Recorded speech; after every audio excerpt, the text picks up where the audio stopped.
Salut tout le monde, on se retrouve pour une vidéo hors série, une suite à la vidéo que j'avais faite il y a quelques semaines maintenant, où je vais vous raconter 3 anecdotes sur ma vie. Alors à ma grande surprise, vous avez été nombreux à apprécier cette vidéo et à me le faire savoir. Voilà, je me suis dit que je pouvais continuer à faire ce genre de choses une fois de temps en temps. Voilà, ce qui me permet moi de vous parler de manière plus décontractée, de changer un peu de sujet par rapport au manga, et puis ce qui vous permet à vous d'apprendre à me connaître un petit peu plus. Bon, par contre, ne faites pas attention à mes cheveux, je sais, là c'est le Vietnam. Mais voilà, ils sont dans une phase où ils font un peu ce qu'ils veulent, donc voilà. Bon, sans plus attendre, voici donc 3 anecdotes, 3 histoires vraies qui me sont arrivées.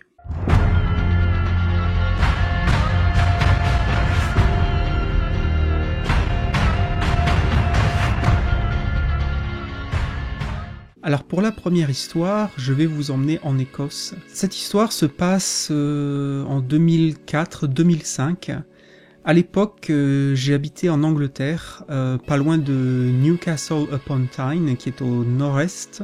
Et c'était la première fois de ma vie que j'allais en Angleterre, que j'habitais en Angleterre. Pourquoi j'étais là-bas ? Eh bien parce que c'était la conclusion normale, naturelle et attendue de mes études supérieures, puisque j'étais dans ma dernière année d'université en fac d'anglais à l'époque. Et donc voilà, quand vous faites ce cursus-là, c'est vraiment la voie naturelle de faire au moins 1 an dans un pays anglophone. Bref, comme je le disais, à l'époque j'habitais donc en Angleterre, j'habitais avec beaucoup d'étudiants comme moi, qui étaient assistants de langue étrangère, alors des Français, des Allemands, des Espagnols, etc.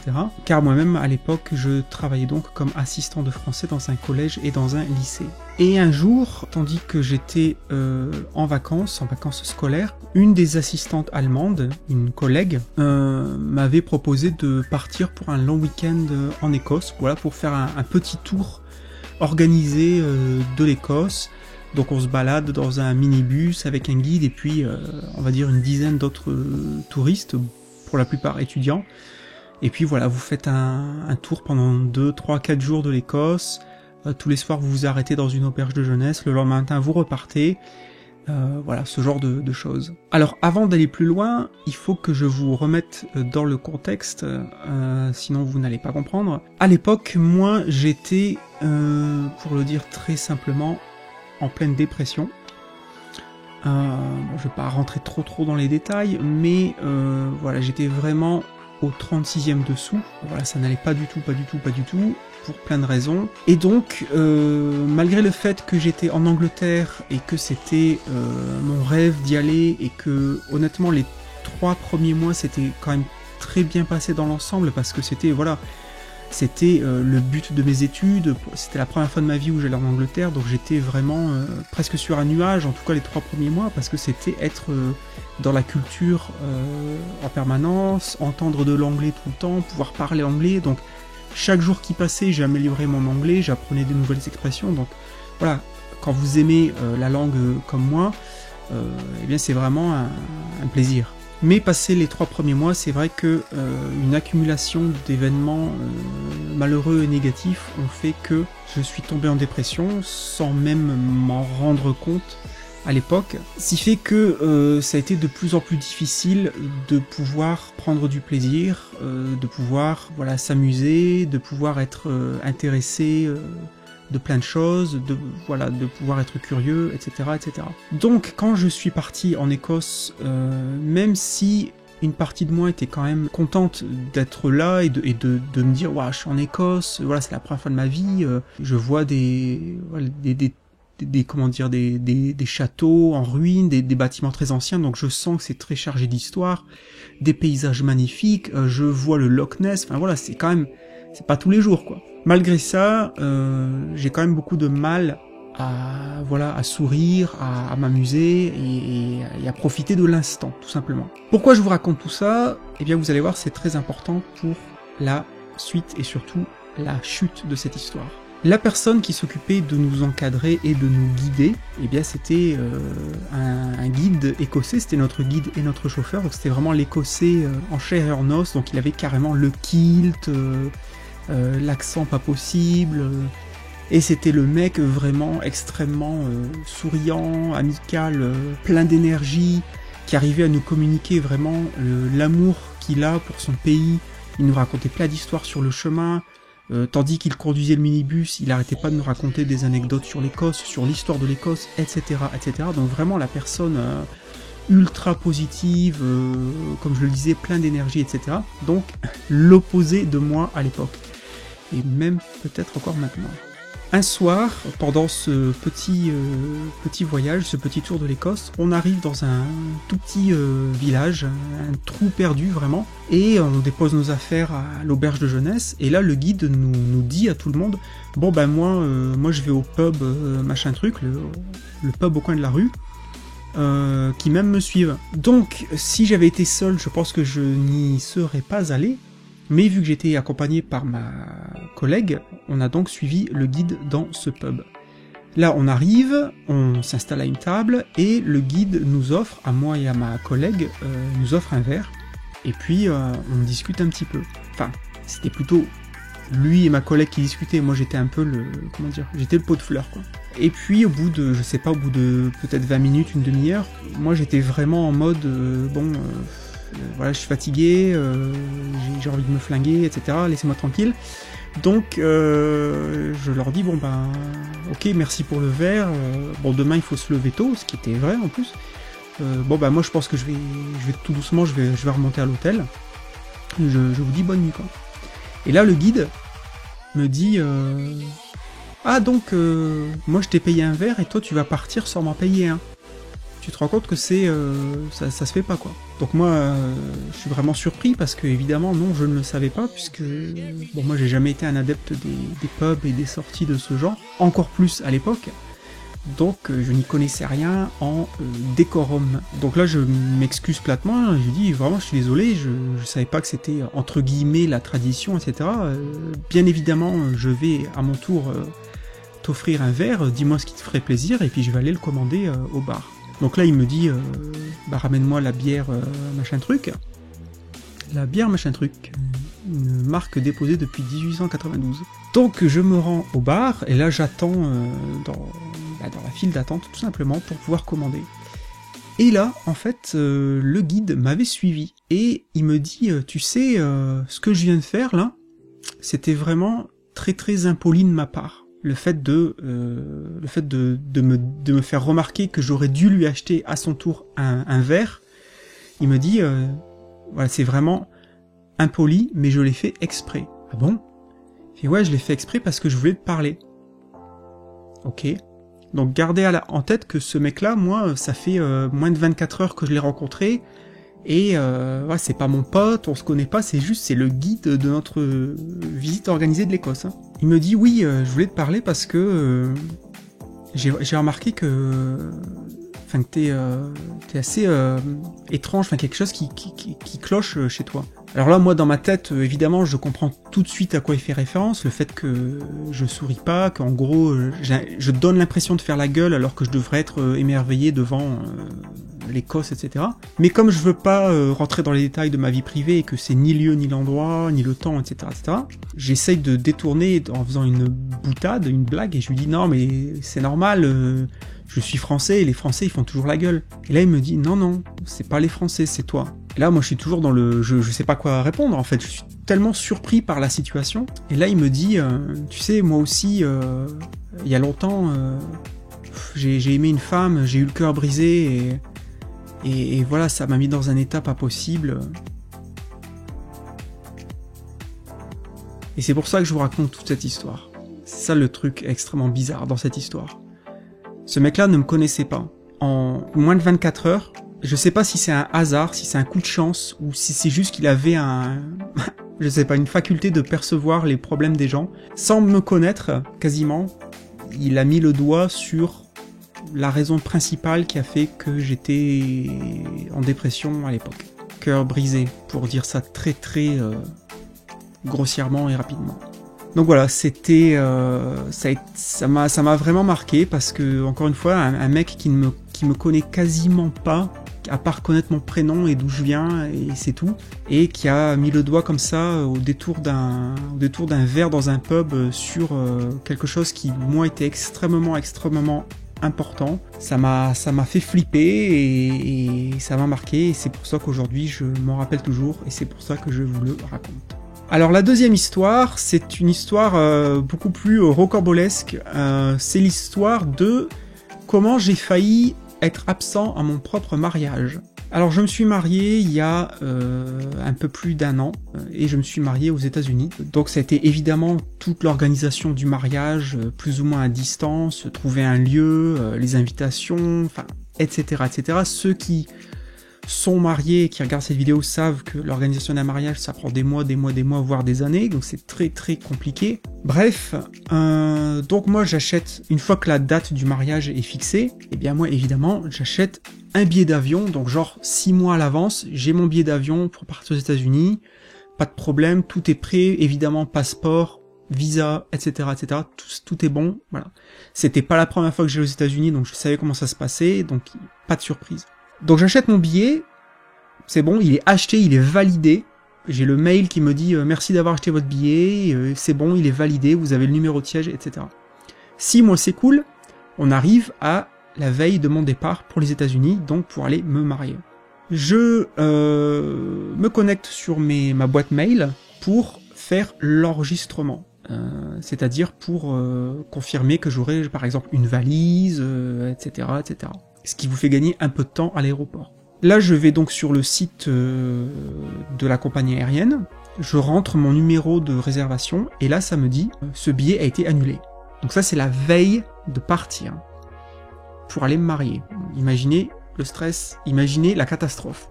Donc là, je me dis « mais c'est pas possible ».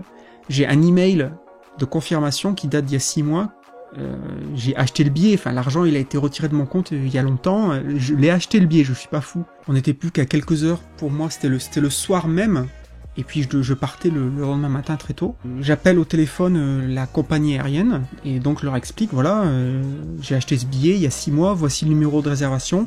J'essaye de faire la procédure en ligne, et là on me dit que le billet n'existe plus, que la réservation a été annulée. Donc la femme au téléphone, elle cherche, elle me dit oui effectivement, ce billet a été annulé. J'ai dit mais c'est pas possible, c'est pas moi qui l'ai fait, et en plus moi j'ai un email de votre compagnie aérienne qui date d'il y a 6 mois qui me dit, qui me confirme que mon billet il a été acheté, validé, etc. Donc là elle continue à chercher, et puis au bout d'un moment elle me dit ah mais vous avez acheté votre billet au travers d'une compagnie de voyage, vous l'avez pas acheté directement chez nous. Je fais ouais effectivement, comme très souvent d'ailleurs. Oui effectivement. Elle me dit bah c'est eux en fait qui ont annulé votre billet. Et elle me dit moi je peux rien faire, en plus l'avion il est complet et il y a plus de billets, enfin je peux rien faire. Donc là à la limite de pleurer au téléphone, je dis mais vous vous rendez pas compte, c'est une catastrophe, hein, j'y vais pour me marier, enfin, c'est pas un truc que je peux annuler, quoi. C'est la fin du monde si demain je peux pas prendre l'avion, quoi. Donc là elle me dit vraiment je suis vraiment désolé, je voudrais vous aider, mais je ne peux rien faire, le billet a été annulé, il y a plus de place. Elle me dit il faut que vous contactiez l'agence de voyage. Donc là, avec le stress over 9000, je téléphone à l'agence de voyage, je réexplique toute la situation, et là le mec il me fait bon bah écoutez, faut que je mène l'enquête, je vous rappelle d'ici 1 heure quoi, ou une demi-heure, je sais plus. Et il raccroche. Donc là évidemment l'enfer sur terre, l'attente de recevoir le coup de téléphone. Finalement le mec me rappelle au bout d'un moment et il me dit oui effectivement c'est une erreur de notre part, quelqu'un de chez nous a annulé votre réservation et le vol est complet donc c'est mort. Et donc en fait il a réussi à me mettre sur un vol le même jour, mais c'était plus un vol direct, donc c'était un vol, voilà, il y avait une escale. Donc bon finalement j'arrive à donc à partir aux États-Unis, sauf que ça ne s'arrête pas là. Donc le lendemain matin finalement j'arrive à l'aéroport, je passe les contrôles. Ah non, je crois que avant d'arriver à l'aéroport, mon train pour aller à l'aéroport est annulé. mais peu importe, finalement j'ai réussi à y aller, bref. J'arrive à l'aéroport, donc déjà avec tout ce stress-là, en plus de savoir que finalement c'est pas un vol direct, donc ça va être vraiment... ceux qui sont déjà allés aux États-Unis savent que au niveau des douanes là-bas c'est très très chaud, c'est très compliqué. Donc finalement j'arrive à l'aéroport ici, et au moment de passer, vous savez, on passe une fois que vous avez déposé vos bagages, vous passez le contrôle de sécurité où il faut enlever ses chaussures, sa ceinture, enfin tous les trucs métalliques, les appareils électroniques, etc. Vous déposez tout dans des bacs, et puis vous passez au rayon X, là où je sais pas quoi. Voilà, le truc que j'ai fait des dizaines de fois, à chaque fois que je vais à l'aéroport, tout le monde le fait, normalement il n'y a aucun problème. Je passe, ça sonne pas, normal, tout là. Je commence à récupérer mes affaires sur le tapis, et là, il y a un flic qui arrive, et qui me dit, vous avez votre passeport? Ah ouais, enfin il est là dans le bac, il fait ok, bah prenez vos affaires et suivez-moi. J'invente rien, c'est pas un film, hein, c'est vraiment ce qui s'est passé. Donc là, il m'a emmené à l'écart, quoi.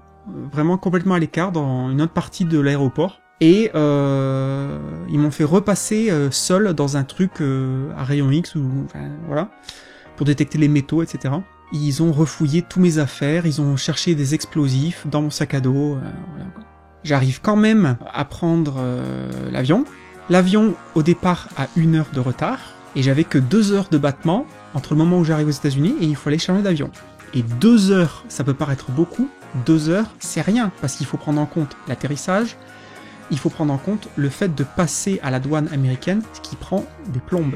Donc là, j'arrive aux États-Unis, au premier aéroport, et avec un stress de malade, parce que je me dis, si je rate mon vol, je sais pas comment faire, comment je vais arriver à ma destination, quoi. Donc voilà, la douane, ça prend des plombes et des plombes et des plombes. Entre-temps, la porte d'embarquement de mon deuxième vol change. Donc elle devait être assez proche de la mienne, et finalement non, c'était à l'autre bout de l'aéroport. Et en fait, quand j'arrive là-bas, il faut repasser un contrôle de sécurité. Il y avait un monde, évidemment, de fou. Et là, je vais voir il me restait moins de 45 minutes pour passer la sécurité et aller jusqu'à la porte d'embarquement. Je m'adresse à un mec de la sécurité et je lui dis, est-ce qu'il y a moyen, s'il vous plaît, de passer devant, en fait?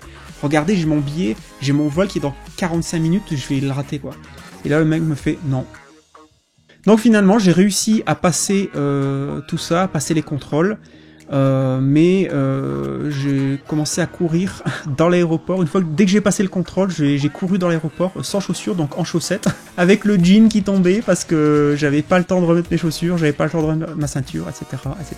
Voilà, c'était l'histoire de comment j'ai presque failli rater mon propre mariage. Pour finir, je vais vous raconter une histoire un petit peu flippante, comme je l'avais fait la dernière fois. Je sais pas si ça deviendra une tradition. En même temps, des histoires flippantes, j'en ai peut-être pas 250 non plus à raconter. Mais comme la dernière fois, je vous avais parlé du fait que j'avais vu un petit garçon alors que j'avais les yeux grands ouverts et que c'était en pleine nuit dans ma chambre. Certaines personnes m'ont dit que c'était peut-être dû à la paralysie du sommeil. Et effectivement, c'est possible. Même moi-même, je n'y avais pas pensé. Mais du coup, le fait que ces personnes-là m'aient parlé de la paralysie du sommeil, ça m'a rappelé que j'ai effectivement, et là c'est sûr à 100%, j'ai vécu ça une fois dans ma vie, et je ne le souhaite à personne, parce que c'est ultra flippant. Donc la paralysie du sommeil, si vous ne savez pas ce que c'est, en fait, encore une fois, je ne le souhaite à personne parce que ça fait vraiment très peur quand ça arrive. C'est quand vous vous réveillez, c'est-à-dire vous êtes parfaitement éveillé, vous avez tout à fait conscience de ce qui se passe autour de vous, vous êtes capable de voir et d'entendre ce qui se passe autour de vous, mais votre corps est intégralement paralysé. Alors j'avais lu il y a longtemps quelle était l'origine. Et je veux pas m'avancer maintenant parce que j'ai un petit peu oublié et je suis pas médecin, etc. Mais je crois que c'est par rapport au système nerveux. En fait, en gros, si ma mémoire est bonne, vous vous réveillez à un moment où vous n'êtes pas censé être réveillé et du coup votre corps n'est pas prêt en fait à recevoir les informations, les impulsions nerveuses. Et c'est pour ça que vous êtes dans un état de paralysie, ce qui est normal quand vous êtes en train de dormir, mais absolument pas normal quand vous êtes éveillé. Donc voilà, et donc si vous avez le malheur de vous réveiller à ce moment-là, eh bien votre corps ne vous répond absolument pas. Ce qui est donc extrêmement flippant. Et donc ça m'est arrivé une fois, c'était quand j'étais en Angleterre, une fois de plus, et je me rappelle que ça faisait pas très très longtemps, je crois, que je m'étais couché, et puis d'un seul coup, alors non, je sais plus si c'était ça ou c'était peut-être au petit matin, je sais plus, enfin bref, c'était encore la nuit, c'est pas important. Mais voilà, je l'ai allongé dans mon lit et je me suis réveillé et je ne pouvais absolument pas bouger. Et ça a duré, alors évidemment quand ça arrive vous avez l'impression que ça dure une éternité. Moi ça a peut-être duré pas une poignée de secondes, peut-être entre 10 et 30 secondes, je sais pas, mais... Et je sais que ça peut paraître bizarre de dire ça, ouais mais pourquoi ça fait peur? Bah si, ça fait très peur parce que vous vous retrouvez vraiment intégralement paralysé. C'est-à-dire vous êtes parfaitement conscient de ce qui se passe autour de vous, vous êtes éveillé, mais vous ne pouvez pas bouger le petit doigt, quoi. Enfin voilà, c'était une anecdote, c'était une histoire très courte, même pas une histoire, c'était une anecdote, mais comme elle m'est revenue à l'esprit grâce aux personnes qui en ont parlé la dernière fois, je me suis dit que tiens, je pouvais vous raconter ça. Bah, c'était toujours en Angleterre, donc c'était ma première année, c'était quand j'habitais donc avec tous ces assistants comme moi, ces assistants de langue étrangère, et je me souviens que la chambre à côté de la mienne, c'était une assistante française, et le lendemain matin, je lui ai raconté ça. Je lui ai dit, il m'est arrivé ça la nuit dernière, et j'ai tellement flippé, je flippais tellement dans mon lit de pas pouvoir bouger tout en étant éveillé, que j'ai failli crier et failli t'appeler en fait pour que tu viennes m'aider, quoi, voir ce qui se passe, quoi. Et elle m'avait dit ouais mais t'aurais dû le faire et tout, et... ouais. Bon, c'était une toute petite anecdote, quoi. Mais encore une fois, je ne vous souhaite pas que ça vous arrive. Bon ben voilà, bah écoutez, c'était tout pour moi pour cette fois. Donc deux grosses histoires puis une petite anecdote des choses qui me sont arrivées. J'espère que ça vous aura diverti, ça vous aura intéressé. Et puis une fois de plus, si à l'avenir vous en voulez d'autres, faites-le moi savoir. Puis de toute façon, comme certaines personnes me l'ont fait remarquer la dernière fois, et elles ont raison, après tout, c'est ma chaîne, donc je devrais pouvoir parler de ce que je veux quand je veux.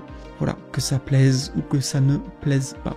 Voilà. Allez, comme d'habitude, je vous remercie énormément d'avoir regardé cette vidéo, je vous remercie de me suivre, de me laisser des commentaires, d'échanger avec moi. J'ai tout à fait conscience d'avoir une excellente petite communauté de gens, dans la très grande majorité des gens qui sont respectueux, polis, curieux, intéressés. Et ça, j'ai tout à fait conscience que c'est rare et que c'est précieux sur YouTube et sur Internet.